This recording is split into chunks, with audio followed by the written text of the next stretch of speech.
নমস্কার তোমাদের সবাইকে। তো আমি আবারও একটা ছোট্ট মিনি ব্লগ তোমাদের সাথে শেয়ার করছি। তো এটা ছিল গতকালের ভিডিও, অক্ষয় তৃতীয়ার দিন। তো আমি, আমার মেয়ে, সবাই বেরিয়েছিলাম হালখাতা করতে, নতুন বছর। তো অক্ষয় তৃতীয়ার দিন আমরা চলে গিয়েছিলাম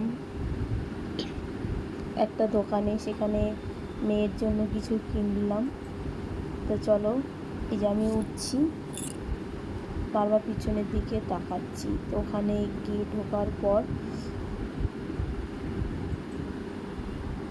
এই যে চলে এসেছি, দেখা হচ্ছে কি নেবো। এই যে মেয়ের জন্য এই জামাটা নেওয়া হয়েছে। আর দেখছি তো আমাদের ওখানে একটা কদমতলার ঘাটে ওখানে একটা পুজো হচ্ছিল, অক্ষয় তৃতীয়ার শিব মন্দির ওখানে তোমার হচ্ছিল, অক্ষয় তৃতীয়ার দিন পুজো হচ্ছিল। তো ওখানে গিয়ে এই যে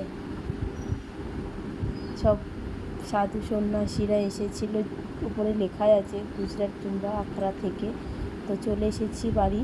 তো যে দুটো দোকান থেকে বাজার শপিং করেছিলাম, মিষ্টি দিয়েছে, হালখাতা,